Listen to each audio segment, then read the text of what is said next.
pessoal, tudo bem? Seja bem-vindo a mais um Alcance Jovem Podcast. Eu sou o Thiago Lamônica e hoje nós estamos aqui nessa mesa para conversar e discutir um pouco sobre o livro A Pirâmide da Sabedoria, do autor Brett McCracken. E para falar comigo, conversar comigo sobre esse assunto, nós temos aqui nossas convidadas. Gostaria que vocês se apresentassem aqui para a gente. Olá, pessoal. Eu sou a Gabriela, sou líder aqui da casa. E eu sou a Júlia, líder aqui da casa também. Maravilha. Bom, já para a gente começar conversando sobre o livro talvez seja um dos livros mais impactantes que eu, pelo menos, tive acesso no último ano, eu creio que vocês também. Inclusive, na nossa conferência de Igreja Local de Jovens, o pastor Douglas, quando veio, ele trouxe esse livro, falou sobre esse livro, porque ele realmente é um livro pro agora, né? Para aquilo que a gente vive hoje como sociedade. Que, segundo o autor, é uma sociedade com muita informação, como nunca teve antes na história. Hoje, uma criança, qualquer pessoa com um telefone celular tem mais informação que qualquer presidente há décadas atrás. E, ao mesmo tempo, a gente não está crescendo em sabedoria com a mesma intensidade que a gente cresce em informação. Então, eu queria que vocês ajudassem a gente a definir o que é sabedoria para vocês, de acordo com as escrituras e de acordo com o seu próprio entendimento. Legal. Até mesmo com base, né, naquilo que o livro traz, ele fala muito sobre a gente saber o que fazer com o conhecimento, né? Então, não é só ter informação, mas saber o que fazer com ele, manejar ele corretamente e aplicar isso na nossa vida, assim, né? Tem até uma definição que eu gosto muito, do pastor Jonatas, junto com o Douglas também, que ele fala que sabedoria é você ter a mente de Cristo, né? Muito bom. Então, pensar como Cristo pensa, e acho que eu gosto muito dessa definição de sabedoria. Muito bom, muito bom. Muito bom. Exatamente. Lá em casa, sempre que a gente vai mencionar o assunto sabedoria, o meu marido sempre usa um exemplo que eu não sei citar de quem que é, mas conhecimento é você saber que tomate é fruta. Sabedoria é você não usar o tomate na salada de fruta. Muito bom. E é exatamente isso, né? Que existe a diferença entre conhecimento e sabedoria. O autor vai retratar isso aqui no livro, que é o que você faz, né, com o conhecimento que você tem. E falando, né, sobre o livro, esse livro foi um presente que a gente ganhou de um casal amigo nosso. E realmente é um presente, assim, que livro potente, que é um livro que confronta muito a gente a pensar sobre o que é sábio, o que a gente faz, os passos que ele vai levando a gente sobre a sabedoria. Então, fica a dica para quem gostaria de presentear alguém e não sabe como presentear. É um presente riquíssimo, vale super a pena. Vale demais. Eu vi que vocês duas estão com a versão física, né? Uhum. É muito engraçado, porque eu quando li esse livro, eu li ele num aplicativo de livros, em uma versão digital. Aí você lê um livro que basicamente está nos introduzindo ao cuidado, em como se relacionar com a era digital. Na era digital foi duplamente confrontador para mim. Eu fiquei tipo, cara, eu devia estar lendo isso no digital. O que ele fala tem razão. Aí depois, tipo, não, eu deveria estar lendo no digital. Aí eu fiquei naquele balanço assim, sabe? Mas enfim, ele fala sobre isso, ele aborda esse problema de que a nossa era, e a gente sabe, na verdade não é só ele, qualquer especialista que você for estudar vai falar sobre a dificuldade que a gente tem nessa era de hoje de ter pessoas sábias devido à sobrecarga de informação, né? E no livro ele traça essa pirâmide, que ela é um paralelo, ele usa como parábola a pirâmide de alimentação, a base alimentar, né? Que eu não vou saber citar agora todos os degraus da pirâmide alimentar, mas ela começa que você deveria se alimentar de grãos primeiro, depois de legumes, e assim vai subindo até as coisas menos saudáveis, né? E eu gosto de quando ele compara isso com a alimentação, porque é muito fácil de a gente conseguir se relacionar. Principalmente onde a gente mora no nosso país, porque eu não sei se vocês sabem, mas o Brasil tem um guia de alimentação saudável do país, do Ministério da Saúde, escrito há uns 10 anos atrás. E a gente não usa esse guia. A gente não tem acesso a esse guia, parece. Ele está disponível na internet, mas essa informação não chega até a gente. Só que ele é um dos guias mais usados fora do país. Tem países na Europa que usam o nosso guia como base para o programa de alimentação saudável deles. E a gente não usa. Não faz ideia. Não faz nem ideia que existe. E quando ele compara com a alimentação, a gente pode se relacionar com isso porque é basicamente o que a gente faz com a informação. A gente tem esse acesso, esse manual de como consumir informação com qualidade, mas a gente parece que ignora ele ou não dá valor para ele. Vocês acham que isso é um problema? Porque a nossa geração cresceu nessa era de informação, cheia de informação, ou porque a gente não sabe usar a informação que a gente está recebendo? Eu acho que as duas coisas, né? Uhum. Ao mesmo tempo que a gente tem esse acesso às informações, hoje a gente tem uma forma de buscar informações daquilo que nos agrada, né? Aquilo que nos convém, né? A tecnologia, ela está distorcendo totalmente o conteúdo, o conhecimento verdadeiro.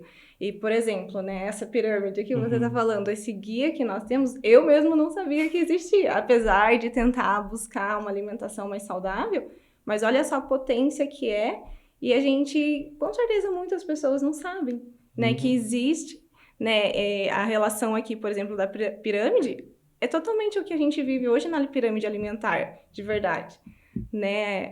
O que menos a gente poderia consumir é o que mais as pessoas estão consumindo hoje, apesar de ter uma consciência daquilo que faz bem para a saúde. A gente vê, né, pensando na saúde física mesmo, alimentação, né, tem pessoas que começaram a sofrer a consequência de alguns anos atrás de alimentações muito processadas. E eu imagino que a gente já está pensando no excesso de informação que a gente tem, que não é o conhecimento, que já está começando. A gente já começa a perceber o que a falta da informação verdadeira está causando.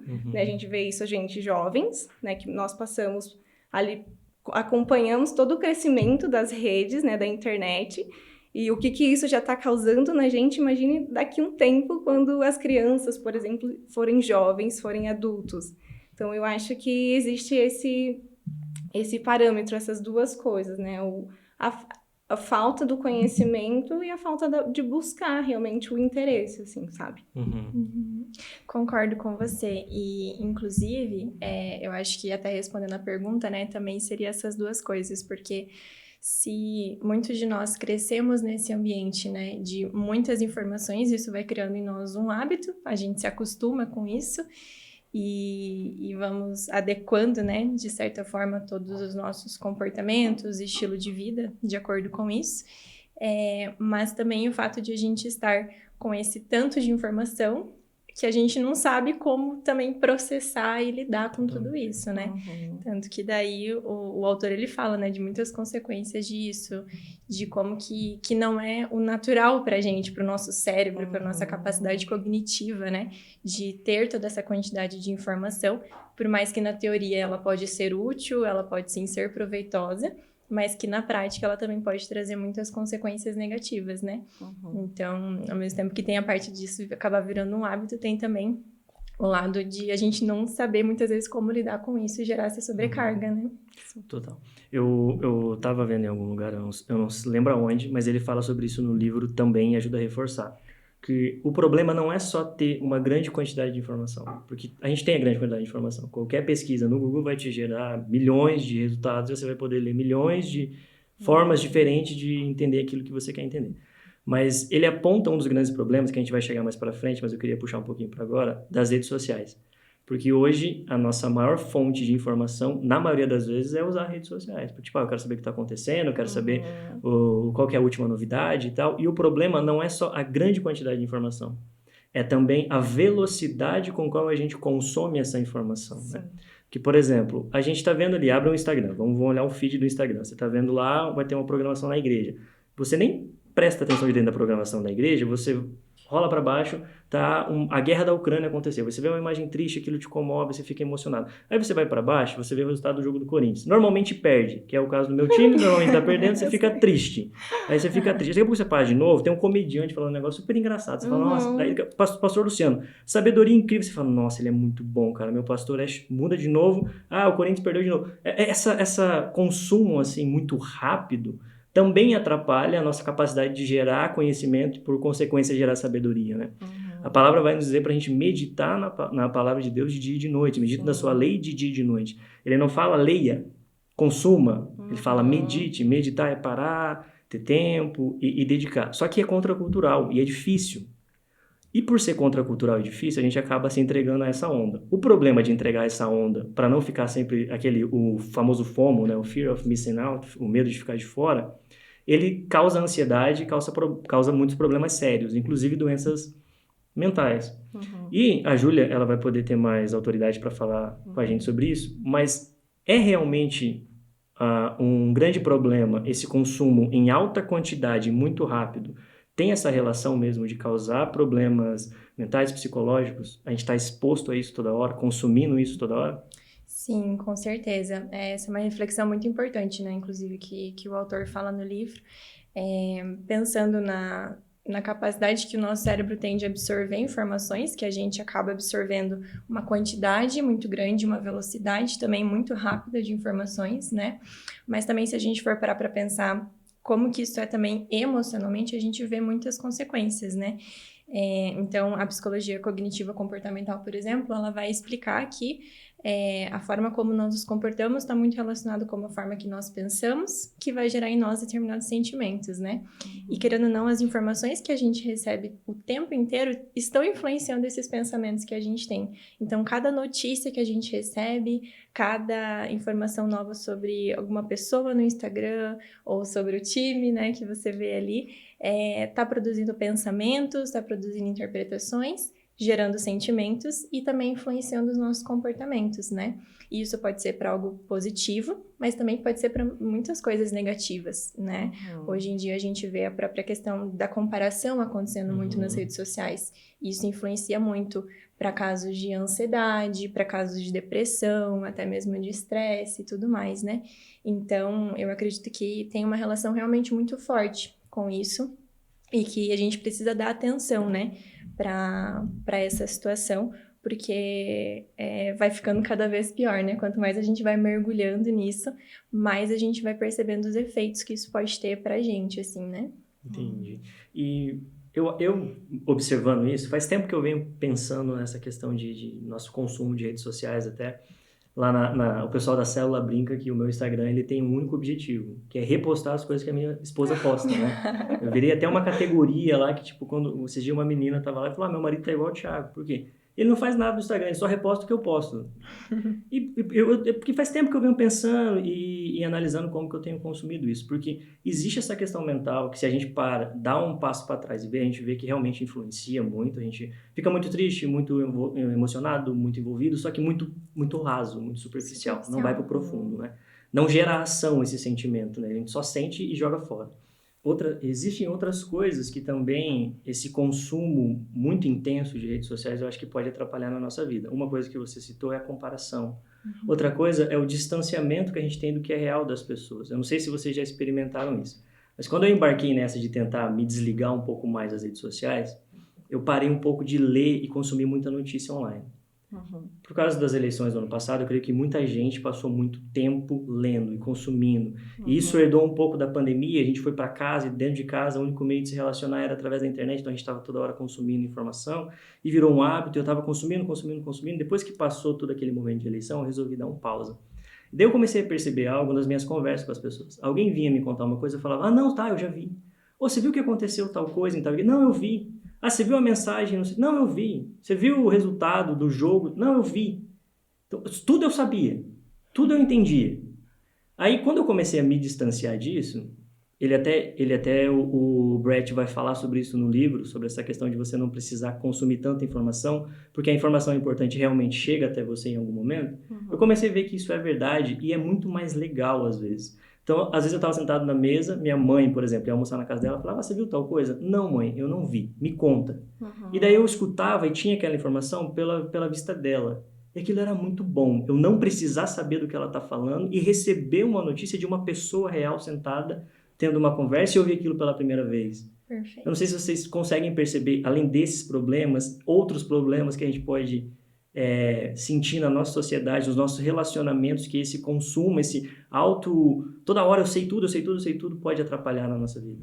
Totalmente, né? É algo que é chato, na verdade, quando a gente se depara com alguém que você quer contar uma novidade, a pessoa já vem assim, né? Ah, eu sei e tal. É diferente, que nem a gente tá aqui conversando sobre um livro que edificou muito a gente. Mas, às vezes, acontece de você quer ir com uma novidade, ou seja profissional, ministerial, algum assunto que realmente é uma novidade para você, edificou você, você quer comentar sobre aquilo com alguma pessoa, e essa pessoa, ou ela não mostra um grande interesse por aquilo que você está falando, que acontece muito isso, né? Principalmente quando a gente está em tempo de mesa, que a gente tem falado muito sobre isso, e a pessoa não está comunicando olho no olho, esse tempo mesmo de partilha, porque o que está passando ali no celular dela é mais interessante do que a conversa em si. Sim. Mas algo que eu percebo, que eu estava lembrando sobre uma situação de ansiedade que eu tive por causa de rede social, de um perfil específico, que a gente não acompanha muito notícias. Nós não temos canal aberto na nossa casa. E aí eu comecei a seguir porque me indicaram um perfil lá de policial para falar sobre as notícias. E eu, ok, né? Vou começar a seguir esse perfil. E só vem desgraça. Não tinha uma coisa boa. Era muito jornal mesmo. E eu comecei a ficar muito ansiosa. Só que eu não me dei conta de que aquilo estava me afetando. Sim. E muito ansiosa. Até o dia que eu me deparei, que aconteceu um acidente no bairro que a minha mãe mora. E aí era com um jovem, e assim, do nada apareceu a ideia que podia ser o meu irmão, que aconteceu aquela fatalidade com o meu irmão. Eu desesperada, comecei a ligar pra minha mãe, comecei a ligar pro meu irmão no meio da noite, e a minha mãe falando assim, filho, o que aconteceu? Deu, mãe, eu vi uma notícia, tá tudo certo com vocês aí? Dela assim, sim, tá tudo certo, isso aconteceu faz uns 3 dias, você conversou com seu irmão hoje de manhã, tá tudo certo. Falei, meu Deus, isso realmente tá me consumindo. Parei, né? Eu parei de seguir aquilo, eu percebi que realmente aquilo não estava me edificando, na verdade me atrapalhando, tirando da minha zona, imagina só. Então, eu acho que é algo que a gente precisa fazer muito, ter esse filtro, assim, sabe? Ter esse cuidado, porque às vezes a gente só vai seguindo, a gente viu um comentário, um post que às vezes é interessante, mas é só aquele post que é interessante, o resto, o conteúdo do perfil não é nada bom. E a gente começa a seguir por causa de uma coisa, e aquilo vai consumindo a nossa mente. Então, eu vejo que existe muito perigo, assim, sabe? Nessa era, com as redes sociais, principalmente, a gente precisa ter essa atenção, porque a gente se dá conta. Quando a pessoa se dá conta, né, ela consegue ainda frear aquela situação, mas quando a pessoa não se dá conta, ela só vai consumindo, né, um termo que o autor ele usa ali é nômade digital. Eu achei isso incrível, assim, sabe, que você só vai rolando, né, o que você falou sobre meditar, né, não dá tempo de a gente meditar, é muita coisa, nossa mente realmente, né, a Júlia comentou sobre isso, a gente não está preparado para receber, nosso cérebro ele precisa de um tempo. Se a palavra de Deus fala para a gente meditar sobre isso, né? Então a gente precisa meditar, a gente precisa levar um tempo sobre aquilo. E são segundos, né? E só de pensar que são segundos, você já recebeu uma tonelada de informações ali, é muita coisa, isso é muito grave.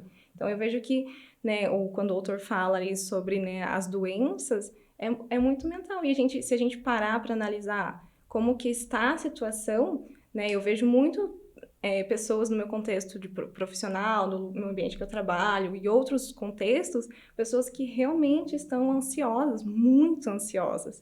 E a gente sabe qual que é a causa, né? E é difícil, né, parar. É difícil mesmo. E acho que até mesmo essa questão do ritmo, né, que acontecem as coisas nas redes sociais, né? Então, uma coisa acontece ali faz 10, 15 minutos que tem um acontecimento, logo já tem uma notícia sobre isso e já tem publicações ali, né, de opiniões sobre aquilo e as pessoas já começam a discutir, de repente já tem algum outro acontecimento também, e é uma velocidade muito rápida e a gente também tem vivido em um mundo cada vez mais rápido, né? E a gente também estando mergulhados nessa realidade ali das redes sociais, isso nos deixa também, acredito que mais apressados, né, mais agitados, vivendo nesse mesmo ritmo que as redes sociais caminham, né? E isso é um gatilho muito forte para nossa ansiedade, né? Nós não fomos feitos para isso, né? E quando a gente tenta viver dessa forma, isso acaba gerando muitas consequências, né? Então, eu percebo que essa questão também dessa aceleração, nossa mente pensando muito rápido, a gente vê informações muito rápido, não tem tempo para absorver nada, de repente já recebe uma outra informação, um outro gatilho, e a gente não tem tempo para processar, né? E algo interessante da gente pensar sobre todas essas emoções que a gente sente diariamente, por mais que a gente ignore elas não vão embora, a não ser que a gente pare para processar. Sim. Então a gente está acumulando lixo dentro da gente por muito tempo, Realmente. né? E não dando espaço para processar aquilo, né? Então isso também acaba sendo muito perigoso. Sim, faz total sentido, né? Porque se a gente usar a comparação dele, ele faz essa comparação de redes sociais e internet com o que seria o nosso junk food, né? Doces ou coisas que são gostosas, que são prazerosas, com muitas aspas, né? Mas não te faz bem a longo prazo. E se você alimentar uma pessoa só com o que ela gosta no longo prazo, no médio prazo, isso já vai ser um problema visível, né? E eu acho legal a gente ter esse tempo para parar. Parece que a gente está declarando uma guerra contra a internet, contra a rede social e tal. Mas a ideia não é essa. A ideia dessa primeira parte é justamente apontar os problemas que muitas vezes a gente não quer ver, porque parece que se a gente vê esses problemas, não, eu vou ter que largar a mão, eu vou ter que parar de usar, e daí eu vou ser uma pessoa estranha no mundo. Não é essa a ideia. A ideia é dar esse passo para trás para entender o porquê você faz o que você faz. Por que você consome o que você consome. Eu lembro que na minha jornada de olhar para as redes sociais com um olhar mais intenso, eu comecei a desseguir um monte de gente, assim, deixar de seguir. Depois que eu deixei de seguir todos os perfis que eu achava que não teria sentido para mim continuar seguindo, ainda sobrou muita gente seguindo. Aí eu pensei, se eu tiver que ler, ou ouvir, ou assistir um conteúdo de todas essas pessoas, é mais do que a TV consegue colocar numa programação há 10 anos atrás. Numa mente por 10, 15 minutos que você para e fica ali rodando. Não tem como isso. Se você olha olhos frios, tirando o seu emocional, a sua vontade de usar redes sociais, você olha aquilo de uma maneira fria, não tem como aquilo ser sustentável a longo prazo e não tem como você encontrar uma cosmovisão bíblica para aquilo, para esse tipo de consumo acelerado e muito cheio de coisa que não tem sabedoria, não tem profundidade. Sim. E a prova disso é que, se a gente parar para pensar aqui, hoje nós estamos gravando no meio de uma semana, numa quarta-feira. O que você viu na rede social no domingo? Você consegue lembrar? Não. Você não vai lembrar. Mal lembro que viu de manhã. Mal lembro que viu de manhã. Eu fui ainda um pouco mais longe. Mal lembro que viu de manhã, exatamente. Ou então, você lembra o último post que a sua igreja postou, que é algo que você está envolvido, todo dia você está lá, você não lembra. Mas você lembra da última palavra. Você lembra da última conversa. Você lembra de uma história que alguém compartilhou numa célula. Porque aquilo tinha pessoas, aquilo foi devagar, foi sem pressa, não foi nesse ritmo acelerado, né? E a gente falou de alguns problemas que esse consumo pode ter, né? Só que como o nome do livro é Pirâmide da Sabedoria, ele está nos ensinando um caminho para a gente construir sabedoria e não só acumular conhecimento e informação, né? Então agora vamos entrar na segunda parte, que é como a gente lida com isso, como a gente constrói sabedoria nesse mundo, não fugindo desse mundo. Particularmente eu gostaria de fugir, gostaria de morar no mato, uma cabana e pronto, mas eu sei que não é possível. Se Deus nos colocou nessa geração, nesse tempo, é porque Ele tem um propósito para a gente, nessa geração, nesse tempo, com os problemas que ela tem, com as ferramentas que ela tem. Então a gente precisa saber navegar nesse meio do jeito certo. E o jeito certo é sendo sábio. A gente vai ter Provérbios e Eclesiastes nos instruindo muito sobre a importância da sabedoria, sobre venda tudo que você tem, compre sabedoria. Então a gente precisa construir sabedoria. Como que a gente constrói sabedoria? O método que ele usa no livro, que o Brett usa no livro, eu acho muito bom. Eu particularmente adoto ele todo dia agora. Mas eu gostaria de saber de vocês, assim, vocês concordam com o método que ele usou? Tirando a base, que eu acho que todo mundo vai concordar? Sim? Sim, com certeza. Com certeza, eu também concordo. Acho que ele teve um insight muito bom, assim, né? De colocar nessa ordem de prioridade, talvez, Sim. né? Aquilo que precisa vir primeiro, né?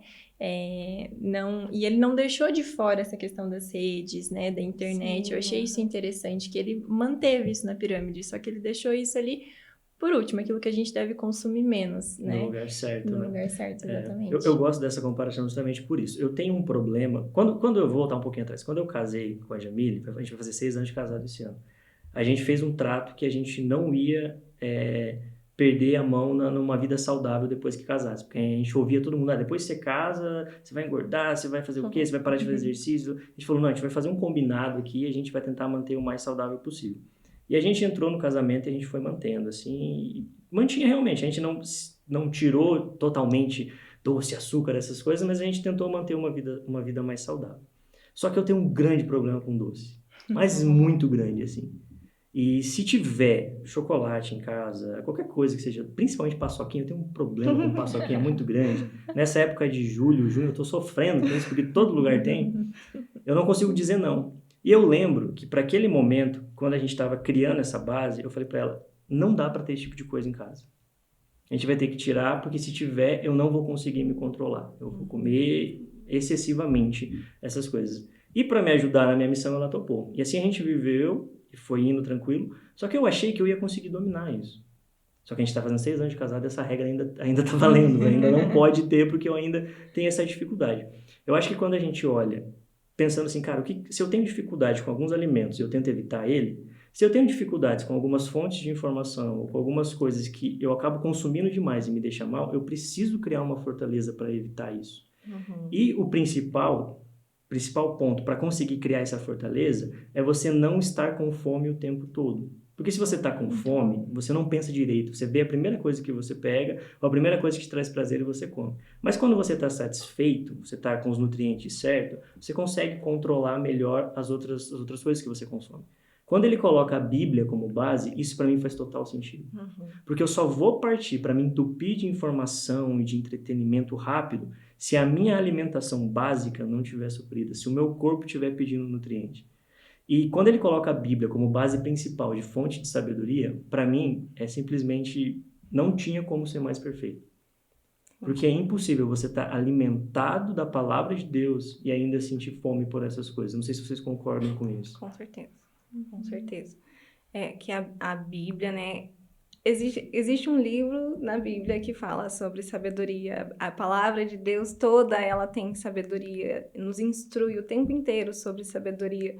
Então, com certeza, se a gente está saciado disso, né, busca entender pela palavra de Deus as nossas dúvidas, né, porque sempre que a gente tem uma dúvida, qual é a tendência? A gente buscar na ferramenta que a gente tem hoje, Sim. né, ou uma conversa, de repente, mas a palavra de Deus, ela tá ali para ser luz para nossa mente, né? Então, se a gente vai para ela, não tem como dar errado. Né? Ela com certeza é a base, eu concordo completamente. Ela é bem grande ali na capa do livro, porque ela é verdadeira, é isso mesmo.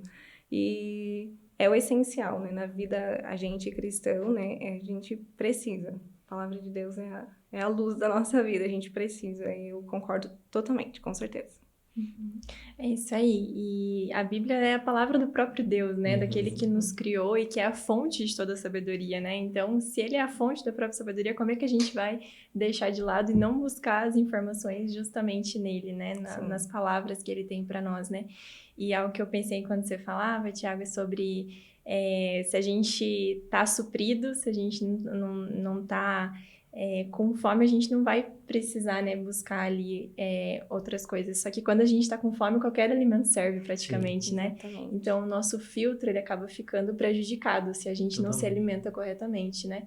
Qualquer alimento ali vai ser importante naquela hora porque a gente precisa suprir uma necessidade ali, né? Então, como é importante mesmo isso, entender o alimento correto que a gente precisa todos os dias, né, se alimentar dele. Não que os outros alimentos não sejam importantes, vão ser, né? Sim. Mas a base precisa estar... Né? Exato. Eu gosto de quando a gente olha para as escrituras lá no começo, como tudo deveria ser, né? Com Deus cria aquele jardim, que tinha muita coisa para Adão fazer, tinha atividade, mas o principal era o passar da tarde, quando entardecia e ele vinha passar tempo com Adão. Eu acho muito legal isso, porque Adão não ia buscar Deus como o Google. Tipo, Deus, e aí? O que aquele animal faz? Qual é o nome dele? O que ele tem que fazer? O que ele se alimenta? O que as células dele é feita? E não tinha esse questionário. Pelo menos a palavra não nos mostra. A palavra nos mostra que Adão ia passar tempo com Deus. Gerar comunhão com Deus. E se você está gastando tempo com a Bíblia para gerar comunhão com Deus, para passar tempo com Deus, você não vai sentir necessidade de informação, porque você está sendo nutrido daquilo que gera sabedoria. Porque a Bíblia ela não vai te dar entretenimento. Ela não vai te dar um vilão pra você, tipo, ficar, você tem que se dar mal e o herói tem que ganhar. Você já sabe o que acontece, vai dar tudo certo, Deus vai ganhar no final, tá tudo tranquilo pra gente. Só que você tá ali gastando tempo com Deus, lendo aquela palavra, você não tá procurando informação, você tá gerando conhecimento de Deus. E se existe algo que gera sabedoria, o conhecimento de Deus está se cobrindo da lente dele para você enxergar todo o resto. Então, eu gosto muito quando eu olho para Adão e falo, cara, o que Adão tinha de mais valioso Era isso, era esse tempo que ele passava com Deus. Porque quando Deus tira Adão e Eva do Éden por culpa do pecado, a única coisa que ele perde é esse tempo com Deus. É esse tempo a sós com Deus. E hoje, depois de Cristo, depois da formação da Escritura, da palavra, a gente tem o que muitas gerações não tiveram, que é a oportunidade de estar em contato direto com aquilo que Deus falou. E a gente troca por rede social, a gente troca por entretenimento, a gente troca por diversas outras coisas. Então, a gente voltar os olhos para entender que isso é o nosso principal fonte de alimento, acho que muda tudo, assim, sabe? Muda tudo mesmo. Só que é difícil, porque é igual você reeducar sua alimentação, quando você tem que passar por um detox alimentar e viver uma vida saudável. É muito difícil, porque aquilo dá mais prazer momentâneo, dá mais prazer instantâneo. Mas a longo prazo, isso muda tudo. E a prova de que isso muda tudo é que a gente vive numa geração com muito acesso à informação rápida o tempo todo. A gente já estabeleceu isso.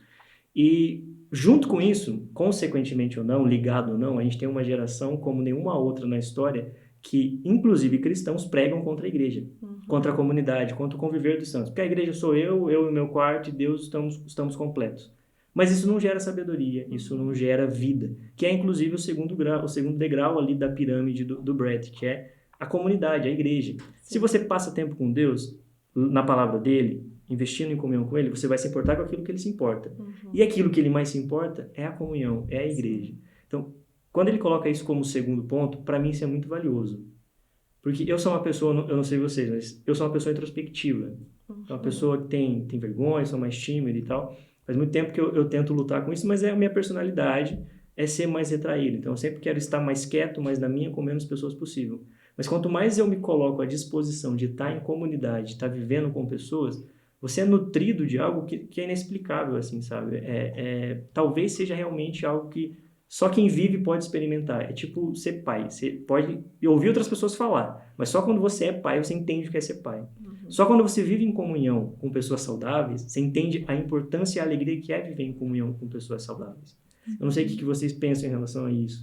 Eu acho que é uma conexão maravilhosa, assim, né? Você ir da palavra de Deus para a comunhão, porque quantas vezes, às vezes a gente tem, né? A gente vai para Deus, vai para o nosso devocional e às vezes ficam dúvidas. E a gente vai, por exemplo, a gente é uma igreja em célula. Sim. Eu amo o período de célula, porque Sim. às vezes a gente compartilha aquilo que a gente está sentindo e conforme existe o compartilhar, parece que você tem uma revelação sobre aquilo. Né? E estar em comunhão, a gente tem falado novamente, né, muito sobre a partilha, sobre a mesa, o que é algo rico, porque a gente não se dá conta da importância que é estar em comunhão. E é algo que o autor traz, que ele fala bastante sobre a igreja, né, sobre estar na igreja. E a gente vive num mundo em que realmente as pessoas têm pensado e são instigadas a pensar cada vez mais em si mesmo, né? Sobre o cuidado do olho para dentro. Sim. Eu faço do jeito que eu sinto, eu faço do jeito que eu imagino que tem que ser para mim. E esquece de pensar sobre o próximo, né? E ali ele fala assim, quando a gente vai para a igreja, né, a comunidade, nós estamos indo todo mundo junto adorar uma única pessoa que não é a gente mesmo. Então, a gente está ali em comunhão falando sobre alguém, adorando alguém, ouvindo sobre alguém, que é Jesus, que é Deus. Estamos em comunidade. Eu acho isso incrível, Sim. porque não é sobre nós. Nunca foi sobre nós. E isso é espetacular. Então, a comunhão, com certeza, né? A sabedoria, né? A Provérbios fala, né? Que há sabedoria, né? Na multidão de conselhos. Então, a gente precisa buscar. E eu acho que a tendência, né? Cada vez mais as pessoas quererem se dissociar, estar mais distante umas das outras, quando a gente precisa, né? Deus sempre quis estar próximo da gente, sempre fez questão de estar presente ali. Eu acho que é isso que ele deseja também, que a gente esteja sempre juntos, né? Com esse tempo de comunhão e adoração. Totalmente.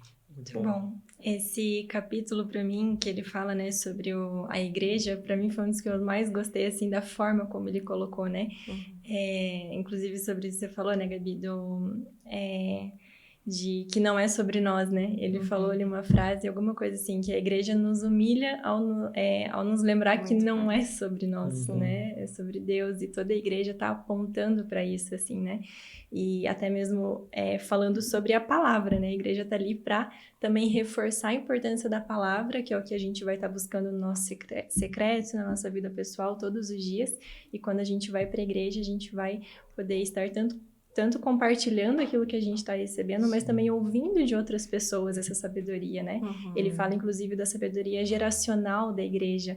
A igreja não começou aqui agora com a gente, mas há muitos anos atrás, né? E quanta sabedoria que existe na vida de cada uma dessas pessoas, e que agora a gente pode aprender com elas, tanto aqueles que já partiram e não estão aqui, mas pessoas que hoje a gente tem o privilégio de ouvir, de aprender com eles, e quanto isso é rico, assim, né? Quanto isso nos torna mais humildes para aprender com as outras pessoas, esse viver em comunidade, né? Partilhar a mesa, acredito que muda muito o nosso coração, né? E nos ajuda a olhar juntos como corpo para Cristo, né? Que é quem realmente importa. E quanta cura acontece, né? É muito gostoso quando, né, a gente está no tempo de célula e alguém compartilha um sofrimento, um pensamento, angústias que elas estão passando e de repente a gente ora sobre aquilo, a gente testemunha junto aquilo, a bênção da pessoa. Então, é muito gostoso. Não sei como que pode a pessoa não gostar de estar em comunhão, porque é um dos maiores prazeres estar junto, né? E se você parar para pensar, a comunhão de pessoas reais, tipo célula, ela é totalmente o caminho contrário do que as redes sociais promovem. Nas redes sociais você está se comparando. Tipo, uma pessoa aconteceu uma coisa triste. Você fala, mas eu também já sofri na vida. A pessoa conquistou algo legal. Não, mas ela conquistou porque não sei quem ajudou, porque tem um emprego e tal. Sempre está se comparando e a gente sempre está perdendo nessa comparação. Quando a gente investe em comunhão, você começa a experimentar um jeito diferente. Aí você entende o texto de se alegre com os que se alegram e chore com os que choram. E daí quando uma pessoa conquista algo e você acompanhou aquilo, você viu ela falando sobre aquilo, você se alegra como se fosse a sua vitória. Exatamente. E quando ela está passando por algo, você também sofre com ela como se você estivesse vivendo aquilo no lugar dela. E todo mundo envolvido, é muito precioso aquilo que gera, sabe? É muito incrível, eu não sei, mas tem sido uma das coisas mais gostosas o viver. Eu vim de um contexto que eu não tinha células. Era muito bom viver igreja por si só. Dá para gerar e viver parceria e gerar conhecimento e sabedoria ali. Mas num contexto de célula, que você está mais próximo semanalmente, reunido com as mesmas pessoas, essa familiaridade que vai construindo, essa irmandade é muito preciosa. Sim. E a comparação, ela começa a perder totalmente a importância ali. Não importa o que a pessoa tem ou o que não tem, o que a pessoa está vivendo ou não está vivendo, todo mundo está envolvido. E isso é muito gostoso. Esse caminhar em comunidade é muito gostoso. Isso gera sabedoria, não porque te traz informação, mas porque te traz vida. Sim. Não existe nada mais precioso na vida do que viver vida com outras pessoas. Isso faz parte da experiência. Isso nos torna um, né? Quando a palavra fala de um Deus trino, tipo, ele é tão bom que ele é três, mas esses três são tão unidos que é um. Sim. Quando a gente vive comunidade, a gente é várias pessoas, mas a gente está vivendo tanto a vida um do outro, sentindo o que o outro está sentindo, que a gente pode sentir o mais próximo que esse mundo nos deixa de ser um. Isso é muito valioso. Isso, para mim, é esplêndido. Assim. Não dá para viver sem isso, não dá para andar no mundo sem isso, passar por essa experiência sem isso, sabe? E daí ele linka no terceiro degrau um dos meus capítulos que para mim é um dos meus favoritos. Um dos meus favoritos, assim, que é em relação à natureza. Como a natureza revela Deus. Uau, muito bom. Eu vou deixar vocês falar primeiro, depois eu falo sobre a minha experiência com esse capítulo, porque esse capítulo para mim foi muito precioso, assim, ele girou uma chave na minha vida absurda. Mas eu quero ouvir de vocês primeiro. Então, eu também gostei muito da natureza, porque quando eu fiz a leitura desse livro, eu acho que eu estava passando por um momento ali de contemplação, algo que Deus estava me alertando sobre isso. Isso tudo se relacionava com a natureza. E algo que eu acho incrível que ele traz, eu nunca havia pensado dessa forma, né? E agora eu entendi, faz total sentido, que quando a gente passa, né? A Júlia, acho que psicóloga, né? Ela pode falar muito melhor sobre isso, mas sobre ansiedade, todos os problemas mentais que as pessoas estão passando hoje em dia, e você vai e se conecta com a natureza, é como se aquilo trouxesse uma calmaria, né? Uma sensação diferente. E quando ele fala ali nesse capítulo que faz sentido isso, porque a gente contempla a criação, porque nós somos a criação, então nós estamos no nosso lugar. Né? Eu acho isso fantástico, porque é isso, né? É o nosso lugar, né? Da onde a gente veio, então faz sentido a gente ir para um ambiente em que a gente consiga contemplar a criação, a beleza que é, né, o ambiente natural. E eu gosto muito, sempre que eu falo sobre natureza, eu gosto muito de pensar com o olhar de uma criança, porque eu sou professora, então eu me impressiono totalmente com as crianças, elas têm uma conexão incrível com a natureza, né? Como um graveto faz uma criança tão feliz, uma pedra, sabe? E é justamente com esse olhar contemplativo mesmo, né? Eu tava me lembrando que eu até tirei uma foto, eu perdi a pedrinha, muito triste, mas eu ganhei uma pedra de um aluno que ele trouxe em formato de coração, gente. Ele falou assim, prof, uma pedra para você porque eu te amo e tal. Falei, gente, onde que na vida eu ia encontrar uma pedra com esse formato? Porque com certeza eu não estou procurando, porque a gente adulto tem outros vieses, né? E a criança não, ela consegue ter esse olhar. E por que que ela encontra? Por que que ela se conecta? Porque para ela é contemplativo. É um lugar em que ela se sente à vontade. Então, eu gosto muito sempre de pensar em natureza, sempre ver como a criança, né, é um ambiente, assim, para ela. E o que é pra gente também, né? Se a gente vai para, né, uma praia, eu amo olhar aquela infinidade, falar, uau, Deus, como é maravilhoso isso, né? E várias coisas, árvores, assim, eu comecei depois, eu realmente estava passando por um período, eu comecei, uau, Deus continua falando. Realmente a natureza é um lugar que quando a gente coloca, né, se coloca nesse lugar de contemplar mesmo, a gente se descobre, né? E Deus fala tanto com a gente quando a gente... Porque eu acho que quando a gente escuta algum som natural ou a gente para observar alguma coisa que é da criação, a gente vê ele falando com a gente não precisa, né, de muita coisa, ouvir uma palavra que vai, né, edificar. Às vezes a gente está buscando uma resposta, a gente só olha para a criação, que a gente encontra a resposta, a gente encontra Deus falando com a gente, então... Totalmente, verdade, total sentido. Esse capítulo também eu gostei bastante, como uma boa melancólica, né? Eu gosto bastante desse lado contemplativo também. Eu me emociono muito fácil, assim, olhando para a natureza, tendo esses momentos de contemplação, assim. Sou meio chorona com a natureza. E eu gostei muito também da reflexão que o autor trouxe, assim, e uma das coisas que mais tocou comigo foi de como a natureza também ela pode ajustar o nosso olhar e a nossa perspectiva, né, com relação ao que nós estamos vivendo, ao nosso lugar, né? A natureza revela atributos de Deus, mas a natureza também como... ele traz a natureza como inflexível, assim, de certa forma, né? Então, um mundo muito maior do que a gente, mas que tem o mesmo Criador que nos criou, assim, né? Então, a gente vê esse amor de Deus e, ao mesmo tempo, a gente colocar todas as coisas em perspectiva, assim. Acho que isso falou muito comigo também nesse capítulo. Que legal. Quando eu estava lendo esse livro, eu estava passando por uma transformação assim bem parecida com a sua, entrando numa vibe mais contemplativa e descobrindo que Deus tinha para falar isso, desacelerando um pouco a vida de maneira mais intencional, né? E eu sempre cresci na cidade urbana, cidade grande, capital. Então, eu sempre fui daquela pessoa que crescendo falava, eu nunca vou morar no mato, cheio de bicho, cheio de coisa arada. Não, eu gosto de cidade, eu gosto de shopping, eu quero ir no cinema, isso é a vida. E eu cresci assim, cheguei na minha vida adulta assim. Mas daí quando meu primeiro filho nasceu, o Nicolas, ele tinha essa relação que você falou muito legal da criança com a natureza. E ele começou a pegar muita pedra na rua e trazer para casa. E trazer, olha essa pedra, olha essa pedra. Você catando pedra, tem um tanto de brinquedo ali, você quer com pedra. E ele trazia uma pedra e duas, e todo dia trazia uma diferente, começou a contar a história, começou a dormir com pedras, assim, sabe? Era algo muito engraçado.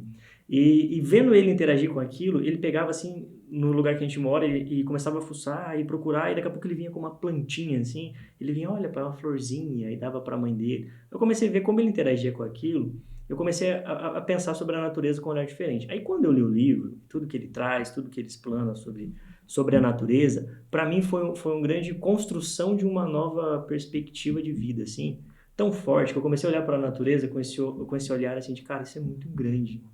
Isso é muito lindo. Tipo, isso revela Deus também. A palavra é a palavra de Deus, mas ele deixou além daquilo, sabe? A criação dele fala dele. A palavra nos fala isso, que os céus contemplam a glória de Deus. Então, a criação fala dele. Eu comecei a tentar olhar para aquilo, não para conhecer e descobrir o Deus que eu não conhecia, mas para aumentar o tamanho de Deus, sabe? A criatividade dele. Eu sempre gostei muito de pensar no espaço, galáxias e tal, Star Wars, essas coisas assim. Porque sempre me deixava num lugar diferente, pensando, cara, olha o tanto de coisa imensa que Deus criou e que a gente não pode usufruir.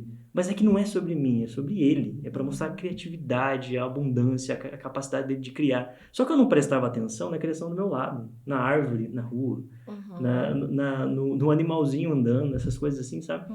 E quando eu li esse livro, passando por esse momento, junto com meu filho vindo, isso foi mudando tanto na minha vida, que hoje, como eu falei agora há pouco, se eu pudesse, eu ia morar no meio do mato, só para ficar vivendo no meio da natureza, porque é muito gostoso. Porque quando você para e olha, reflete naquilo biblicamente, a gente estava falando agora há pouco, estava falando de Adão no jardim. Não é à toa que Deus criou o mundo e colocou o homem no jardim. Só que a gente sempre fala que Deus criou o homem por último e colocou na criação, porque o homem é a principal obra de Deus e tal. Só que também existe um outro lado que a gente pode pensar nisso. Por que Deus criou a criação inteira, a natureza inteira e o homem depois? E não ao contrário. Porque talvez se o homem estivesse lá enquanto Deus criava, ele já ia saber como tudo funcionava e como tudo foi feito. Mas se Deus cria primeiro a criação, a natureza, coloca muito DNA dele ali, depois o homem, o que ele está falando? Fazendo um convite. Tá vendo isso daqui? Explore e conheça mais sobre mim. Explora isso. Não é sobre gerar informação, sobre gerar entretenimento, mas é sobre desfrutar. Vai descobrir o que eu criei e deixei para você desfrutar, sabe? Sim. E a gente às vezes ignora isso. Às vezes a gente troca por coisa boba, por coisa que não compensa essa troca, sabe? Realmente a gente troca um alimento bom por um alimento ruim, mas que dá um prazer instantâneo.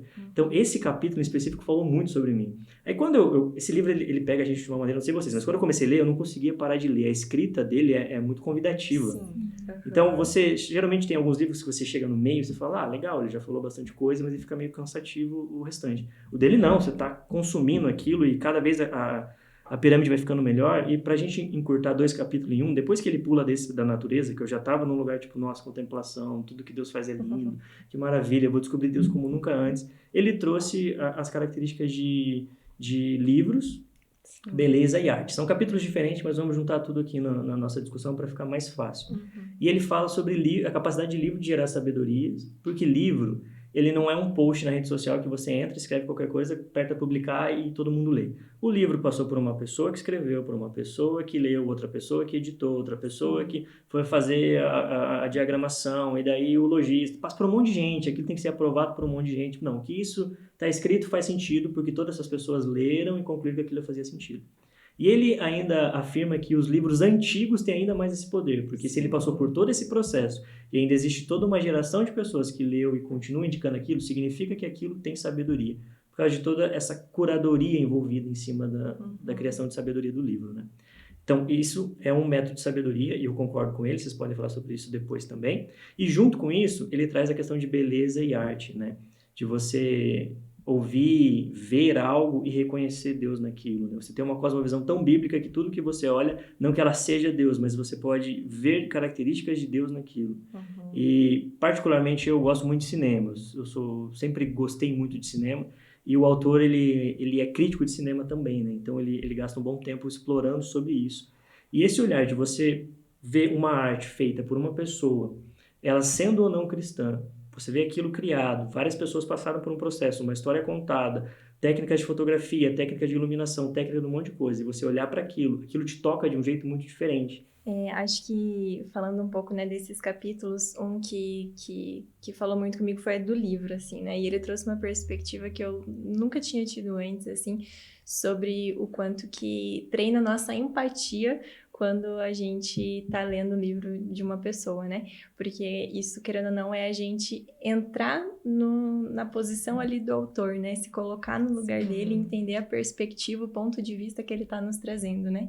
E eu achei isso muito interessante, assim, que é algo que nos falta muito hoje em dia, né? Com essa aceleração que a gente tem de informação, que a gente não tem tempo para se colocar no lugar do outro, de entender o que o outro está querendo dizer. A gente vem todos com os nossos fatos, com as nossas próprias verdades, né? Ele fala muito sobre isso, Sim. de hoje em dia a gente viver nesse mundo de pós-verdade, né? Onde cada um tem a sua verdade e a gente não para ouvir o que o outro tem a dizer, né?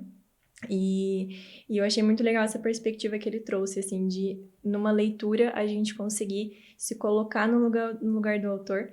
E também ele fala, né, que a leitura ela resolve os 3 problemas que a gente tem tido hoje em dia com a forma como nós vivemos, né? Que a gente acaba se alimentando demais, a gente tem muita informação, a gente se alimenta muito rápido e com a velocidade da informação, e a gente se alimenta só daquilo que é bom para nós, né? A gente tem aqui ali os vieses de confirmação, né? E o livro, ele meio que resolve esses 3 problemas, né? Sim. Porque você não vai ter uma sobrecarga de muitas informações sobre muitas coisas. Você vai ter ali informação sobre aquele tema do livro e é aquilo, né?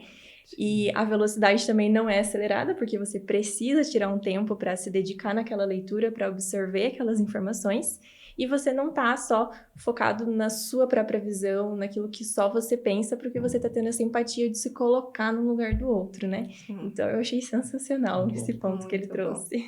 Eu gosto muito quando fala sobre leitura, eu gosto muito de C.S. Lewis. Ele tem um livrinho que é um compilado, na verdade, é um bem pequenininho, chamado Como Cultivar uma Vida de Leitura. Que legal! E são vários capítulos e textos que ele, né, foi escrevendo durante a vida dele, em outras obras, eles juntaram, né, onde ele menciona sobre leitura e colocam dentro de uma obra só.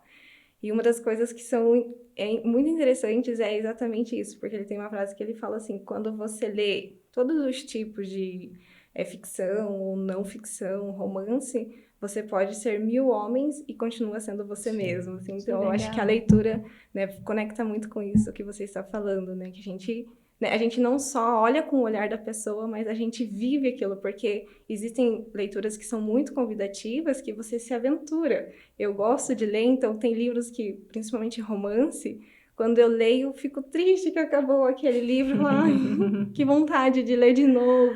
Porque você se envolve tanto com a literatura que é como se você realmente estivesse vivendo aquilo que o personagem... Você está sentindo aquilo que o autor está escrevendo ali. Sim. Mas eu vou falar sobre a beleza, porque foi algo que me mexeu um pouco com a minha estrutura, justamente sobre isso que você falou. Quando a gente... olhar todas as coisas como se a gente tivesse essa maturidade de conseguir enxergar Deus. E eu acho que a gente, né, eu pelo menos vim de um contexto mais antigo, um contexto mais tradicional mesmo, em que tudo é pecado. Música é pecado, né? Claro, existem músicas que não dá mesmo para você escutar, não dá para você consumir, mas existem, que nem, por exemplo, uma música clássica. Você pode muito sentir a presença de Deus enquanto você está ouvindo, né? Um cinema, por exemplo, né? Um filme que você olha a grandiosidade daquilo, você com certeza pode sentir a presença de Deus. Então, isso mexeu comigo porque eu acho que começou a quebrar um preconceito que foi construído dentro de mim. E quando ele fala sobre beleza, sobre a arte em si, ele fala que tudo pode ser beleza. Um cheiro pode ser beleza. E, né, um som pode ser beleza, tudo pode ser beleza, né, que daí vem a parte de você apreciar as coisas, né, que é muito bom tudo isso que a gente foi falando sobre a palavra de Deus, sobre comunhão, tudo faz sentido, mas a gente pode estar num ambiente diferente, a gente conseguir sentir a presença de Deus naquele ambiente. Estou num café sozinha, apreciando a minha própria presença, estou eu ali, consigo sentir a presença de Deus. E isso foi algo que eu lembrei, quando eu revisitei aqui o livro, eu lembrei de uma pergunta que me fizeram, que até é um título de uma história infantil. Qual é a sua pequena coisa gigantesca? E essa pergunta remeteu muito a isso, porque o que seria, né, a minha pequena coisa gigantesca?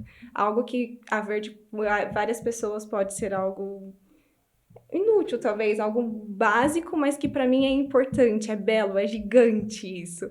E eu comecei a pensar, eu fiquei muito intrigada com a pergunta, porque eu não conseguia responder. Sim. Falei assim, como assim? Não tem nada assim tão simples. Será que eu fico pensando ou esperando só as coisas grandes acontecer para ser gigantesca mesmo? Será que não pode ser? Eu devo ter alguma coisa simples, pequena, que é gigantesca. E foi muito difícil para eu conseguir. Eu pensei muito sobre essa pergunta e falei, gente, não pode ser, deve ter. Até que eu descobri que até o cheiro foi uma questão de cheiro. Cheiro de café.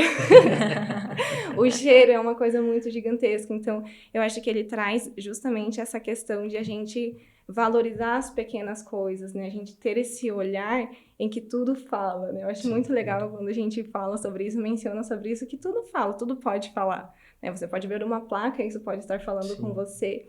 Então, eu vejo muito assim, esse capítulo foi um dos que mais, dentre todo o livro, que é muito confrontador, esse também foi algo que desconstruiu alguns muito paradigmas. Bom, muito bom.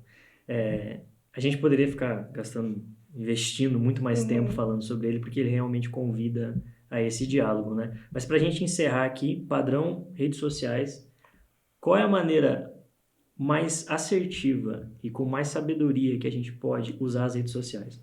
Porque se a gente não pode ignorar elas, a gente não deve ignorar elas, porque ela faz parte do nosso mundo, o nosso mundo está conectado, a gente precisa saber se relacionar com isso. Qual é a melhor maneira de se relacionar com redes sociais sem que ela seja um impedimento para gerar sabedoria em nossas vidas? Bem rápido para a gente encerrar. Eu acredito com propósito, né? Tudo que quando a gente... tudo em nossa vida tem que ter um propósito, então isso não foge dessa verdade, né? Se a gente usa com propósito, né, em tudo a gente precisa ser luz, em tudo, a nossa vida é um testemunho. O que eu tenho testemunhado de Jesus nas minhas redes sociais, por exemplo? Eu também não sou assim tão ativa nas redes sociais, mas eu percebo que quando acontece esse livro foi um que me impactou tanto que eu quis compartilhar com ele nos stories. E aí as pessoas começaram a comentar. Falei, olha, existem pessoas que não são do contexto, né, do meu contexto de igreja, e eles ficaram interessados. Falei assim, olha, já entendi um pouquinho, né? Então eu acho que com um propósito, acho que quando a gente usa com propósito não tem erro. Muito bom. Muito bom. Acho que eu seguiria nessa linha também de ser intencional com tudo que você faz nas redes sociais, com o seu tempo, com as pessoas que você segue, com as notícias que você acompanha, né? Ele fala sobre navegar com propósito, eu acho, inclusive, né? Então, acho que essa questão da intencionalidade mesmo e de entender que essa intencionalidade tem a função, né, da gente ser luz, né? Ele fala, inclusive, no livro, né, que a internet precisa desesperadamente que a luz esteja ali, não que a luz saia, né? Então, que a gente possa ser intencional em ser a luz ali, porque é preciso de sabedoria nas redes sociais. Sim. E se a gente, nessa busca por sabedoria, sair, vai ficar um buraco enorme ali, né? Então, que a gente possa preencher isso, mas sendo luz, né? Trazendo essa sabedoria. Muito bom. Gosto muito do que vocês duas falaram. Faz todo sentido. Espero que tenha feito sentido para você aí também que acompanhou essa nossa conversa. Fica um incentivo para você que ainda não leu, ler a Pirâmide da Sabedoria ou revisitar, e que esse diálogo continue. Use as redes sociais com sabedoria e gere sabedoria nos lugares certos na sua vida. Deus abençoe.